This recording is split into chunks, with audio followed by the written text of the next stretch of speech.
Hello friends, welcome back to my channel. आज एक और वीडियो आपके साथ में शेयर करने के लिए मैं आई हूँ। जो लोग फर्स्ट टाइम मेरी वीडियो को देख रहे हैं, मैं आपको बता देना चाहती हूँ, छोटी छोटी स्टोरीज़, पैराग्राफ ऐसे मैं आपके साथ में शेयर करती रहती हूँ, जिनसे हम बहुत सारे न्यू वर्ड सीखते हैं और अपनी वोकैबुलरी को भी इम्प्रूव करते हैं। सो देखिए, आज का जो टॉपिक है वो है हमारा बी केयरफुल इन फेस्टिवल्स। जब त्यौहार होते हैं उनमें आप कैसे केयरफुल रह सकते हैं, कैसे सावधान रह सकते हैं। ठीक है, सो स्टार्ट करते हैं। इन view of the festival season. In view of the festival season का मतलब होता है कि त्योहारों के मौसम को देखते हुए। देखिए, मैं आपको कई बार बता चुकी हूँ कि कई बार क्या होता है ना, कि अगर आप सोच रहे हैं कि एक वर्ड का मीनिंग आपको समझना होता है, यहाँ पर कई बार ग्रामर जो होती है हमारी, जो बेसिक ग्रामर होती है हमारी, वो हमारे काम नहीं आती है। जैसे कि इन का मतलब होता है मैं, व्यू मीन्स देखना, ऑफ द फेस्टिवल सीजन यानी कि त्योहारों को, मौसम को देखने में। तो यहाँ पर इसका मीनिंग हिंदी में ये नहीं होगा, इसका मीनिंग होगा इन view of the festival season, यानी कि त्योहारों के मौसम को देखते हुए। यहाँ पे इनका मीनिंग नहीं आ रहा है, क्योंकि कुछ ऐसे सेंटेंस होते हैं जिनको हम अलग तरीके के सेंटेंस बोलते हैं, वो भी मैं आपको डिटेल में एक बार ज़रूर बताऊंगी। ठीक है, यानी कि त्योहारों के मौसम को देखते हुए several states government have issued directives. Several state यानी कि सेवरल मीन्स होता है बहुत सारे या बहुत ज़्यादा। ठीक है, दोनों आप बोल सकते हैं, दोनों ही करेक्ट हैं। राज्य, स्टेट मीन्स राज्य, और गवर्नमेंट यानी कि सरकार, बहुत सारे राज्य सरकारों ने हैव इशूड, इशूड मीन्स होता है जारी करना, किसी चीज़ को जारी किया है या जारी किया है हम क्यों बोलेंगे, क्योंकि यहाँ पर हैव भी आ रहा है। जब हैव के साथ में थर्ड फॉर्म हो जाती है, इसका मीनिंग कि किसी ने ये काम ऑलरेडी कर दिया है। ठीक है, जब काम पहले से हो गया है तो हम बोलते हैं हैव इशूड, यानी कि जारी कर दिया है। डायरेक्टिव्स यानी कि निर्देश, on the use of fire crackers, निर्देश, डायरेक्टिव्स यानी कि निर्देश, ऑन द यूज़ यानी कि उपयोग करने पर, of fire crackers. Fire crackers क्या होते हैं? फायर क्रैकर्स होते हैं पटाखे, पटाखों के जलाने को या पटाखों के उपयोग के लिए बहुत सारी राज्य सरकारों ने दिशा निर्देश जारी कर दिया है। ठीक है, इस तरीके से आप बोल सकते हैं, सिंपल है। एक और चीज़ होती है, जो हम नॉर्मल सेंटेंस पढ़ते हैं, कुछ कुछ वीडियोस ऐसी होंगी, कुछ कुछ टॉपिक्स ऐसे होते हैं जिन पे वही सेंटेंस आपके काम नहीं करते हैं, क्योंकि इंग्लिश बहुत वाइड है। जितना आप सीखोगे उतना ज़्यादा आपके लिए आप इम्प्रूव करते जाओगे, तो कोशिश कीजिए कि सीखते जाएं। ठीक है, वाइल मीन्स जबकि, some state have issued a blanket ban, some state यानी कि कुछ राज्यों ने हैव इशूड यानी कि इशू कर दिया है, जारी कर दिया है अ ब्लैंकेट बैन। ब्लैंकेट मीन्स क्या होता है? कंबल। नॉर्मली हम लोग कंबल ही जानते हैं, बट ब्लैंकेट का मीन पूर्ण भी होता है, यानी कि पूरी तरीके से। बैन मीन्स होता है प्रतिबंध, यानी कि जबकि कुछ राज्यों ने पूरी तरीके से प्रतिबंध लगा दिया है या प्रतिबंध जारी कर दिया है। दोनों ही आप बोल सकते हैं, दोनों ही करेक्ट हैं। ऑन द सेल यानी कि बिक्री पर, सेल मीन्स होता है बिकना, बेचना, एक तरीके से बिक्री करना किसी चीज़ की या बेचना। ईजी वे में मैं आपको हर वीडियो में ये चीज़ बोलती हूँ और अभी भी बोलूँगी कि इंग्लिश सीखने के लिए आपको अपनी तरफ से सीखनी पड़ेगी, किसी और की तरफ से नहीं सीखनी पड़ेगी। ठीक है, जो उनका यूज़ था फायर क्रैकर्स, उनके यूज़ पर और उनकी बिक्री पर उन्होंने, राज्यों ने जो है दिशा निर्देश जारी कर दिया है। Others have released, others means दूसरे, हैव रिलीज्ड, रिलीज मीनिंग भी होता है जारी करना। ठीक है, इशू मतलब भी जारी होता है और रिलीज मतलब भी जारी होता है। मैं आपको बहुत सारी वीडियोस में बता चुकी हूँ, हर एक वर्ड का अलग अलग मीनिंग हो सकता है, एक ही वर्ड के अलग अलग मीनिंग भी हो सकते हैं। हैव रिलीज्ड यानी कि जारी कर दिया है। अ सेट ऑफ गाइडलाइंस यानी कि दिशा निर्देशों की एक सेट, दिशा निर्देशों का एक सेट। दिशा निर्देश भी आप बोल सकते हैं, गाइडलाइंस का आप मीनिंग नियम भी समझ सकते हैं कि कुछ कानून, नियम कानून बनाए हैं एक तरीके से। ठीक है, दिशा निर्देश अगर आपको समझ में नहीं आता। For it to curb air pollution, for it to curb, curb means होता है नियंत्रण करना या किसी चीज़ को रोकना।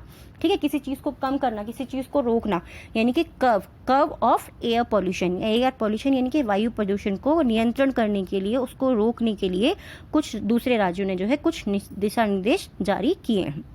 ऑन वेनेसडे, वेनेसडे को या वेनेसडे पर, ऑन वेनेसडे यानी कि बुधवार को या बुधवार पर, द वेस्ट बंगाल गवर्नमेंट, वेस्ट बंगाल की जो सरकार थी उसने इम्पोज्ड अ बैन, उसने इम्पोज्ड, इम्पोज मीन्स होता है लगाना, इम्पोज यानी कि लगाया गया, इम्पोज्ड पास्ट टेंस का होता है। वर्ब्स भी आपको याद होनी ज़रूरी है, अगर आपको इंग्लिश सीखनी है तो सबसे ज़्यादा इंपॉर्टेंट होती है वर्ब्स। ठीक है। इम्पोज अ बैन, इन्होंने एक बैन लगाया है, प्रतिबंध लगाया है ऑन द सेल यानी कि बिक्री पर, and busting of fire crackers. Busting means होता है जलाना या फोड़ना या विस्फोट करना एक तरीके से, ठीक है। फोड़ना आप समझ सकते हैं कि पटाखे फोड़ते हैं ना, वही वाला बस्टिंग मीन्स फोड़ना। ऑफ फायर क्रैकर्स, पटाखे फोड़ने पर उन्होंने प्रतिबंध लगाया गया है, ठीक है। ड्यूरिंग अपकमिंग फेस्टिवल्स, ड्यूरिंग मतलब दौरान, अपकमिंग मतलब आने वाले या आगामी। अपकमिंग मीन्स दोनों आप बोल सकते हैं, आने वाले भी, अपकमिंग यानी कि आने वाले भी या आगामी, दोनों ही बिल्कुल करेक्ट वर्ड हैं। फेस्टिवल्स यानी कि आने वाले त्योहारों पर या आने वाले जो हमारे त्यौहार हैं, जो हमारे फेस्टिवल्स हैं, उन पर फायर क्रिकेट्स को यानी कि पटाखों के जलाने पर उन्होंने पूरी तरीके से बैन लगाया है। इन view of pollution, in view of pollution, ये आप पहले भी पढ़ चुके हैं ना, इन व्यू ऑफ फेस्टिवल सीजन, ऐसे ही सेम इसका भी मीनिंग होता है। इन व्यू ऑफ पॉल्यूशन यानी कि प्रदूषण को देखते हुए, प्रदूषण यानी कि गंदगी एक तरीके से, उसको देखते हुए। एंड मीन्स और, एंड मीन्स और प्रदूषण को देखते हुए, और the health condition of covid patients. Health condition, health means होता है स्वास्थ्य, कंडीशन मीन्स स्थिति, यानी कि उनका जो स्थिति, मतलब एक तरीके से आप कंडीशन का मीनिंग हालत भी समझ सकते हैं कि उनकी हालत को देखते हुए या उनकी कंडीशन को। मैं आपको बोलती हूँ ना कि आप अपने वर्ड्स डालिए, इजी वर्ड्स डालिए जिनको आपको इजी तरीके से समझने आए, क्योंकि जब आपको समझ में आएगा तो आप डिफ़िकल्ट चीज़ें भी इजीली समझ पाएंगे, ठीक है। हेल्थ कंडीशंस को देखते हुए उनकी, उसको जो है कोविड-19 के पेशेंट्स को, उनके रोगियों को, इन होम आइसोलेशन, जो कि होम आइसोलेशन में रहते हैं। होम आइसोलेशन मीन्स अब घर में एकांत में रहते हैं। Across the state, okay, across the state, across means होता है पूरी तरीके से, पूरा जो राज्य है, पूरे राज्य में या सभी जगह राज्य में, ठीक है। सभी अक्रॉस यानी कि सभी जगह राज्य में जो पेशेंट हैं कोविड-19 के, जो होम आइसोलेशन में है, उनको देखते हुए वहाँ पर बैन लगाया गया है।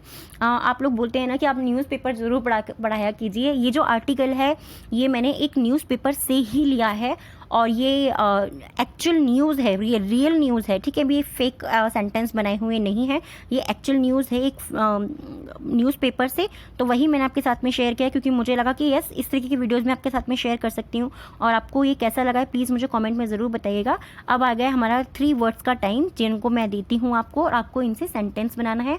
आप पास्ट में, प्रेजेंट में, फ्यूचर में किसी भी इनसे टेंस बना सकते हैं, और उनको कॉमेंट बॉक्स में ज़रूर लिखिएगा। सो फर्स्ट वर्ड है इशू। इशू मीन्स होता है जारी करना, ठीक है। इशू मीन्स होता है जारी करना। सेकेंड वर्ड है बैन। बैन यानी कि प्रतिबंध लगाना, किसी चीज़ के ऊपर प्रतिबंध लगाना। थर्ड वर्ड है गाइडलाइंस। गाइडलाइंस यानी कि दिशा निर्देश, या आप नियम भी समझ सकते हैं, दोनों ही करेक्ट हैं, राइट। अब जो लोग डिक्टेशन लिखना चाहते हैं, आप डिक्टेशन लिख सकते हैं। फर्स्ट वर्ड है डिक्टेशन का आज का फायर क्रैकर्स। फायर क्रैकर्स, ठीक है। देखिए डिक्टेशन भी मैं आपको इन्हीं वीडियोस में से देती हूँ, क्योंकि मुझे पता है कई सारे लोग ऐसा भी बोल सकते हैं कि मैम हमें समझ में नहीं आया। तो अगर आपको स्पेलिंग चेक करनी है तो आप वीडियो में से भी अपनी स्पेलिंग चेक कर सकते हैं। फायर क्रैकर्स फर्स्ट है। सेकेंड है इम्पोज्ड, सेकेंड वर्ड है इम्पोज्ड। एंड थर्ड वर्ड है आइसोलेशन, थर्ड वर्ड है आइसोलेशन। इन 3 वर्ड्स को आपको कमेंट बॉक्स को ओपन करना है और उसमें लिखना है। और प्लीज़ आप मुझे कमेंट करके ज़रूर बताइएगा कि आपको वीडियो कैसा लगा है। आई होप आपको पसंद ज़रूर आया होगा। देखिए जब चीज़ें आप थोड़ी थोड़ी डिफरेंट सीखना शुरू करेंगे ना, तो आपको डेफिनेटली आ जाएगी। और कोशिश करने से ही चीज़ें आती हैं ना, एकदम से कोई चीज़ नहीं आ सकती। क्योंकि आपके काफ़ी सारे कमेंट्स ये भी आते हैं, मैम मैं कितने दिनों में इंग्लिश सीख जाऊँगा, मुझे बहुत जल्दी इंग्लिश सीखनी है, मुझे आप जल्दी सिखा दीजिए। तो जल्दी कुछ भी नहीं होता है, आपको थोड़ा सा टाइम लगाना ही पड़ेगा, मेहनत